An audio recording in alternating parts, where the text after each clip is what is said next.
All right, let's get right into it. We're going to get an inside look at OpenAI's game plan, and this is coming straight from their Chief Product Officer, Kevin Weil. We're going to unpack the biggest challenges and ideas that are shaping their future. We're talking the AI race, the hype around GPT-5, and what it even means for AGI to finally be here. And this quote right here, it just sets the perfect stage. I mean, he's not being dramatic. The speed at which AI is moving is literally unlike anything we have ever seen before. And OpenAI is right in the middle of that storm. And you know, that speed is both their biggest advantage and their greatest challenge. So first, let's paint the picture. Yeah, OpenAI might have been the ones to really kick off this current explosion in AI, but believe me, they are so not alone. This race to build the smartest, most capable AI is unbelievably intense. Now, how OpenAI thinks about their competition is actually super interesting. According to Weil, having these huge rivals like Google and Anthropic breathing down their necks isn't just a threat. It's actually a massive motivator for them to move even faster. It keeps them on their toes. Okay, so this brings us to one of the biggest hurdles they face. How do you manage the absolutely insane public hype for a new product? I mean, with GPT-5, the anticipation was just completely off the charts. And you could just see this massive disconnect happening. On one hand, a big part of the public was expecting this science fiction, world-changing AGI to land. But what OpenAI actually delivered was something way more practical, but you could argue was just as revolutionary. An incredibly powerful tool that was less than half the price of the previous version. But you know, it wasn't perfect from day one. And the really important thing here is how they reacted. When users started saying the new model felt a little impersonal, a little wooden, OpenAI didn't just take notes for a meeting. Nope. They listened, they tweaked it, and they shipped a fix almost immediately. And that agility, that speed, is a huge part of their whole strategy. And that whole idea of iterating quickly leads us to their next huge challenge. I mean, how do you even build products when your core technology has these emerging capabilities that you can't even fully predict? You gotta love this quote from Weil, because it just perfectly captures the mystery of AI research. It's like they can see a blurry shape coming towards them in the fog, but sometimes a new model just reveals these amazing new skills that surprise even the people who built it. This is not your typical predictable product roadmap. So how do you deal with that kind of uncertainty? Well, you do it with this philosophy. Instead of hiding the technology away until it's perfect, they believe in getting it out there.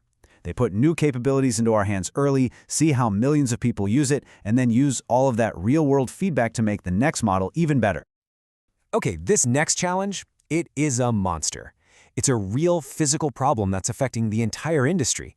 The nonstop, seemingly infinite demand for the computer chips, the GPUs, that are needed to power this whole revolution. Now think about this for a second. It's a wild thought. OpenAI is completely maxed out on compute power, all the time. Every single new GPU they can get their hands on is immediately being used, either to make their products faster for us or to run more experiments for their researchers. Inside their own company, the demand is basically infinite. So, what's the solution? Scale. And I don't mean just a little more. I mean massive, crazy scale. We're talking about huge projects like Stargate, which is a plan to build out over $500 billion worth of infrastructure just to get more of these GPUs online. But here's the question. Will it ever be enough? Weil basically says no, and he explains it with what he could call the computronium effect. It's just like when our internet connections got fast enough for video streaming. I think that was impossible before. Getting more GPUs won't just make today's AI faster. It's going to unlock completely new applications we haven't even dreamed of yet, which will just create even more demand. So if the platform itself is changing this fast, evolving at this ridiculous pace, that creates a massive problem for all the startups and developers who are trying to build businesses on top of it. This is really the million-dollar question for every founder in AI right now. How do you build a business when the very ground you're standing on is constantly shifting? Are you supposed to be worried that the next model update from OpenAI is just going to make your entire product obsolete overnight? Well, here's the advice straight from the source. Don't build something that just fills a gap in today's models. Instead, you have to assume the models are going to keep getting better at a crazy rate. Build your product at the bleeding edge, right on the limit of what an AI can almost do. That way, when the next smarter model drops, you're not scared. Your product should suddenly start to sing. And this analogy just perfectly captures the size of the opportunity here. Weil says we should think about this moment like when electricity was invented. Every single product, every service we use was designed for a world before AI. That means all of it is now up for grabs to be totally reinvented. And that is the huge space where startups can win. So let's pull all of this together and talk about the end goal for a company like OpenAI, AGI, Artificial General Intelligence. But what does that even look like as a product that you and I would actually use? Yeah, the vision here is so much bigger than just a better chatbot you can ask questions. We're talking about a proactive assistant, one that knows you, anticipates what you need, and handles all the boring, repetitive parts of your day before you even wake up. Maybe even creating custom little apps on the fly just to get a task done. And here it is, maybe the most provocative idea of all. Weil suggests that maybe we're already living in the age of AGI. It's not a single event. It's not a light switch. It's a process.